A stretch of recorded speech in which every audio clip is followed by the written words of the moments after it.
confirmed.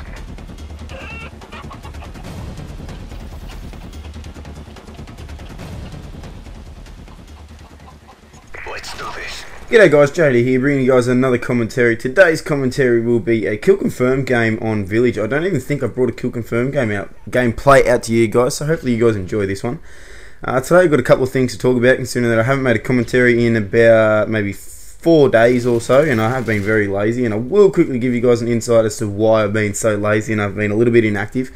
I said a couple of commentaries ago that I'm starting uni, and well, obviously I have started uni, and it's been the focus of my days in the last couple of weeks. It's been 2 weeks since I've hit YouTube hard, and before you guys think that I'm going to go inactive and I'm not going to do this YouTube biznash anymore, I'm still going to do it. My commentaries might be a little bit spread apart, etc, etc, enough rambling, blah blah blah. But I will still bring out commentaries. I'll be bringing out a couple of things like live commentaries, competitive matches for you guys, so you guys don't get bored with my content. You don't think that I'm leaving you guys hanging, considering I've lost a couple of subscribers the last couple of days. It doesn't really bother me a hell of a lot. It's just you can notice it, and I'm absolutely shattered. Going to go sit in a corner and cry myself to sleep tonight. And it's my topic of the commentary tonight is it's been done by a couple of commentators now, and I thought I'd do it myself, but I wanted to give myself a couple of days to, sort of pan the field and see how my thoughts really are on the matter. And that is KONY 2012. I'm sure everyone's heard of the bloke. He's the Ugandan power lord. Essentially, he's the head of the militia over in Uganda, and let's just say he's not a nice fella. If you haven't seen the KONY 2012 video, we'll put the link in the description for you guys. It does go for half an hour, so I wouldn't really invest my time in it, and bad aim here. I wouldn't really invest my time in it unless you have half an hour to sit down and actually listen and see what's going on in the video and what the narrator or the guy who directed the mini movie actually has to say. So I suggest you guys go have a look at it. Maybe post your thoughts on it below, and I'm sure you guys who have seen it have your own thoughts as well. So you guys can share your insight on it as well with me in the comment section below. Enough promoting the video, as you guys can watch it if you want. My thoughts on the whole matter is obviously the guy deserves a little bit of justice. The guy obviously doesn't have morals, and he doesn't have any respect for the community, the Ugandan people. He's a bad fella. I'm trying to put a little bit of a happy face on to speak about this commentary, but it is a bit of a serious note. So I don't really think that we've gone about it the right way. I think all us power countries like America, Australia, England, we all know that it's going on. At least some of us know that it's going on. I, for one, knew of the militias and stuff in Africa, Uganda, all these third world countries that don't obviously have the same, cultures that we do in Australia, America, or Britain, wherever you're from. And I think that we, the people, are sort of to blame here. We have been ignorant on the whole thing, But in saying that, I think that the governments, as in, like I said, Australian, England, Britain, or whatever, and American, they're our governments. They're the ones that have sort of made us be so ignorant on the topic at hand. Let's think about it. I can sort of compare this to Osama bin Laden and Saddam Hussein. I know it's a little bit of a tangent in regards to the type of people that they were, but let's just say they were all KONY, Saddam, and Osama. They're all very wanted men around the world. Look, let's look at it as that. So they're all wanted men, all three of them. The government did not care about KONY and his acts because there has been nothing that has impacted our countries, as in Australia, America, and Britain. Whereas Saddam Hussein, he has threatened our countries altogether. He's made threats. He's jacked up all this. They did jack up all this interest on him, and they essentially made themselves famous. This KONY guy, he has essentially flown under the radar, and that is why nothing has been done. He has not impacted any other country other than the Ugandan people, which is why I think that our ignorance on the whole matter has sort of, made this sudden viral video such an impact. let's think about it. If the video came out maybe 2-3 years ago, and we have all gradually learnt over the news and newspapers, all these social media networks, about what the Ugandan guy KONY is doing, then he probably would have been taken. They probably would have taken consideration into doing something about him. But because he hasn't impacted any other people outside his own country, or drawn attention to himself by expanding out into other countries, that is why the guy is still walking around. I've heard stories that the guy hasn't been seen in 6 or 7 years.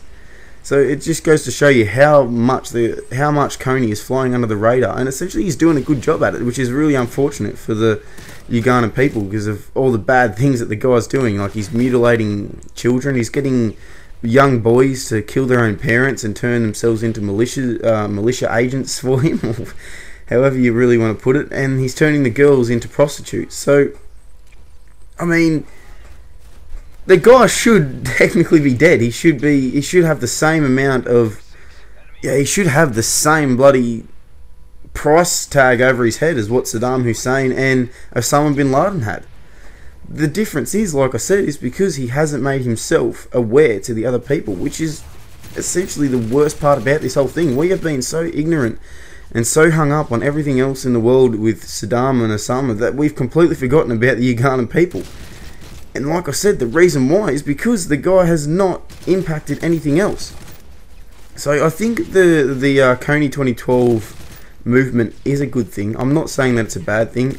I'm not saying I don't support it, because I do support it. I think the guy needs to be brought to justice. I think something needs to be done to help the Ugandan people, the Ugandan people. Sorry, I'm trying to change my accent to and from here with the Uganda, with the you Americans in your Ugandan fucking language. The reason why I wanted to touch on this commentary is because I think that everyone knows about it now, which is why it's made such an impact.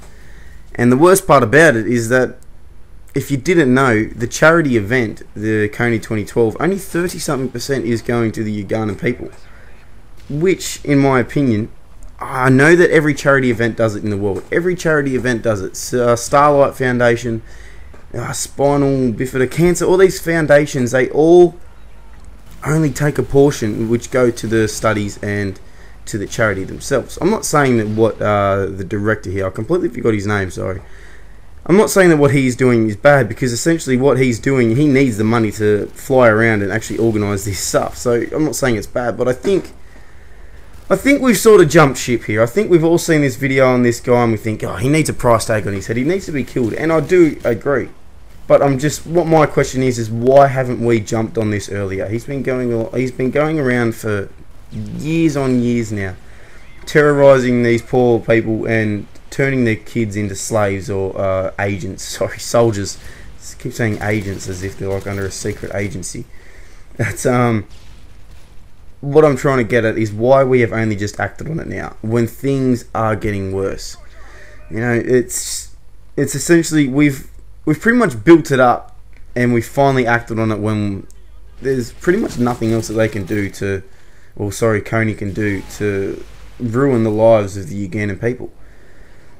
So let me know what your thoughts are on the matter. I think, well, they're my opinions. I'm not saying I don't support it. I'm sorry if I went on a little bit of a tangent here, because it is a pretty touchy topic to stick to, because I do have so many opinions on the whole matter, and I don't think that the movement is a bad thing. I think we should really act on it, and I do like the idea of making KONY famous to try and get him, you know, trying to get some justice and trying to put a price tag over his head. But in my honest opinion, nothing is going to happen until he reaches out and he does something to someone of a different country. The higher powered countries like Australia, America, Britain, all these other countries that actually have reason to go to war and to find him. I know that there's been 100 US troops sent to Uganda, keep mixing up with the accents.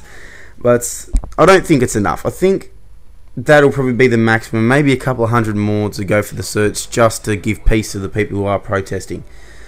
I think the matter won't be touched on until KONY does branch out and do something that will give America the reason to actually invade Uganda and actually hunt him down, rather than sending 100 troops. So hopefully you guys enjoy this commentary. A little bit different, a little bit of a serious note for me. I haven't really done many serious commentaries before. But like I said, hopefully you guys enjoyed it. If you haven't done so already, please subscribe to my channel, as I do bring out some content like this. I bring out some funny videos if you are new to my channel. Please like the video and share it around to your friends if they have any opinions on the KONY matter. And yeah, follow me on Twitter as well. I actually got a Twitter account, and I'll put that in the link below, and I'll put an annotation on the screen, nice and fancy by me. Bam! There it is. Hopefully you guys enjoyed it, and I'll see you guys later.